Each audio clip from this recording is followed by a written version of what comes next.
Today, we're diving into the tape of Raiders rookie center Jackson Paris-Johnson and breaking down what he showed against the Buccaneers. I genuinely believe that Jackson Paris-Johnson has a real shot at becoming one of the top players at his position for many years to come. In fact, I think he might already be one of the top 3 or 4 centers in the NFL right now. His performance against the Buccaneers was outstanding, and we're going to dig into that. Let's start with the first sack of the game, which happened on the 3rd play. You'll see that linebacker Lavonte David gets to the quarterback.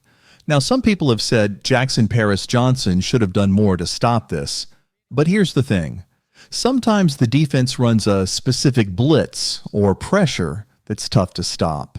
In this case, the Buccaneers only brought 5 guys, but one of them gets free, and the Raiders just couldn't react fast enough. Here's how it played out. DJ Glaze was in a one-on-one with a defensive lineman, who then dropped into coverage. This forced DJ to swap his assignment with Dylan Parham, who needed to pick up the defender, but it just didn't happen quickly enough.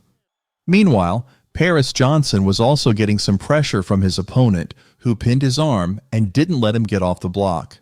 This was a well-designed play by the Buccaneers, and honestly, it shows the importance of having a mobile quarterback. When a free defender comes in, the QB needs to be able to escape and avoid the sack. Now, as for the sack, I wouldn't blame it entirely on Paris-Johnson. It was more about the Raiders' offensive line being a little too slow in processing the blitz. DJ Glaze has looked solid for a rookie, but he still has a lot to work on. Dylan Parham was a bit slow here too, and Jordan Merritt might not be the right fit for this line moving forward. But it's not all bad for Paris-Johnson. Check out this play where he got flagged for an illegal blindside block. Honestly, I don't think it was that bad. He barely made contact. The Raiders ended up losing 15 yards because of it, which is frustrating because it turned a 2nd and 6 situation into a much longer one. This penalty issue has been something Paris-Johnson needs to work on. He's been flagged quite a bit this season. He'll need to clean that up, but it's a minor setback for a guy who's otherwise been impressing. Now let's talk about some of the dominant plays he's had, like here, where he just moves defenders off the ball. This is not something you see every day. Paris-Johnson just powers through the defender and creates a clean lane for the quarterback. It's plays like this that show how strong and physical he is. In this play, he pushes number 96 completely out of the gap, which keeps the QB protected and opens up the passing lane. It's great stuff, and it gives the quarterback a chance to make a play. Then there's this block where Paris-Johnson just shuts down a defensive tackle. Watch how he moves number 96. He doesn't just block him. He lifts him up and pushes him completely out of the way. That's impressive strength and physicality right there. Paris-Johnson's been showing that kind of power throughout the season, and it's something you love to see in a young player. And speaking of power, how many offensive linemen can do this against a guy like V, one of the strongest defensive linemen in the NFL? Paris-Johnson's ability to handle this kind of pressure shows how ready he is for the next level. Once again, we see Paris-Johnson really shine on the field. He does an excellent job of mirroring his opponent, and his hands land perfectly. He tries to use a double-handed swipe, but it doesn't work. Paris quickly gets his hands on the defender and shuts him down, pushing him out of the way.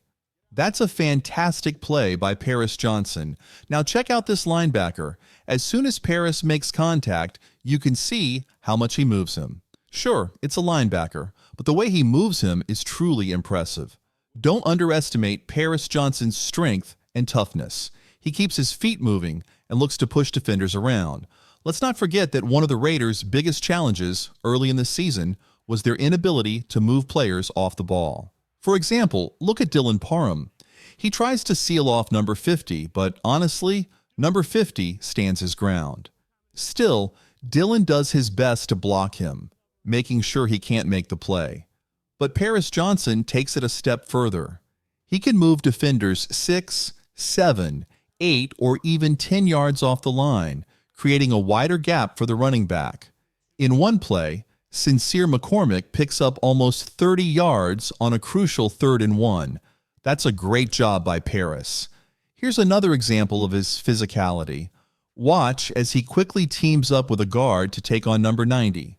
He delivers a solid hit, holding his ground and allowing Dillon to take over.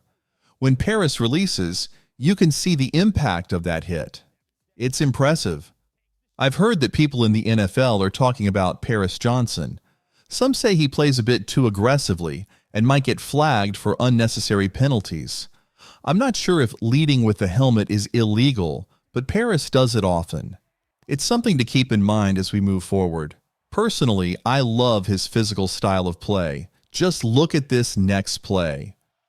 Paris Johnson absolutely crushes number 27. It's a clean hit, and there's nothing dirty about it. However, I've heard that the league might start cracking down on helmet-first blocks, which could affect players like Paris and Quentin Nelson. Not many offensive linemen can deliver hits like this. Just look at how he takes down his opponent. For comparison, watch Dylan Parham again. He faces a linebacker, but his block isn't as powerful. He doesn't even knock the guy down. Paris, on the other hand, really takes it to number 27. What a hit. Now, I like Jordan Meredith as a backup offensive lineman, but I don't think he should be a full-time starter. Some people might disagree, but while Jordan is a solid player and very technical, he doesn't have that bully mentality. To have a strong offensive line, you need players who can move defenders around. I want to show you this play because it might go unnoticed. Even though Jordan Meredith loses his battle against Jackson, Paris Johnson steps in to back him up and keeps the quarterback safe. We gain 7 yards on this play, so it might seem fine at first glance. But when I watch the tape, I notice that Jordan has his share of losing plays. The Raiders need to think about replacing him. I appreciate his versatility as a backup guard who can play multiple positions, but I don't see him as a full-time starter. Still, Paris Johnson shows great awareness and makes sure to pick up the defensive tackle, keeping the quarterback clean. On this play, we're looking at a 3rd and 15 situation, and Paris Johnson helps the team pick up 7 yards. Great job. In this next moment, Paris once again supports Jordan Meredith. This time, Meredith does an okay job, but I think he could have done better. Paris is always processing the game and making smart moves. Now let's talk about Kija Canny. He's a special player. I didn't like the hit he put on Ed McConnell, but I've chatted with Kija on Twitter, and he really loves football. He's also very talented. He came out of Pitt 2 years ago, and he's one of the top defensive tackles in the league. Paris Johnson sees the play developing and stops it, showing great awareness. However, Parham and DJ Glaze need to step up their game on the defensive line. It's a 2-on-2 situation, and while Parham does a decent job passing his guy off to Glaze, Glaze is a bit slow to react. He needs to pick up his man faster and let Parham get back to number 96. This is actually the play that leads to an interception, so they really need to improve. Now let's look at another play where Paris Johnson is just tossing defenders aside. It's incredible. He's up against Greg Gaines, a defensive tackle who weighs around 340 pounds. You shouldn't be able to do this to guys in the NFL. To be fair, Meredith gives Paris a little help with a shove, but Paris is the one who really makes the play. He adjusts his hands perfectly and just throws Gaines aside. That's a bit embarrassing for the defender. This is what Paris Johnson does best. He's physical and loves to dominate his opponents. I remember during the pre-draft process, I made several videos saying the Raiders should consider drafting him with their first-round pick. I believed he was one of the best center prospects, and we're seeing that talent on the field. Paris is moving defenders 5, 6, 7, or even 8 yards at a time, and it looks fantastic. You won't find many offensive linemen who can do this. It doesn't matter if it's a linebacker. This level of physicality is rare. Paris Johnson is on a different tier, similar to players like Richie Incognito and Quentin Nelson. There aren't many in the NFL who can perform like this, but Paris is clearly one of them. He's a phenomenal player with great awareness that often goes unnoticed. Here's a good example. He locks in with linebacker Jones and also handles another defender. Not only does he shut down Jones, but he also extends his arm to stop number 26. If you don't watch the tape closely, you might miss how smart this play is. Both Paris and Dylan Parham show great football IQ here. I've mentioned that the Raiders need to find a new guard to replace Meredith, but I'm okay with giving Dylan Parham another year. They should focus on getting one new guard first, and if Parham doesn't improve next season, they'll need to look for another option. The Raiders have a superstar at center with Paris Johnson, and Colton Miller is also a key player on the offensive line. He's around 28 or 29 years old, so he's in his prime and has a few good years left. I'm confident that both of them will be solid for the next 5 years. As for Dylan Parham, it's still uncertain if he can be a long-term starter. DJ Glaze has shown some potential, but I'm not completely sold on him either.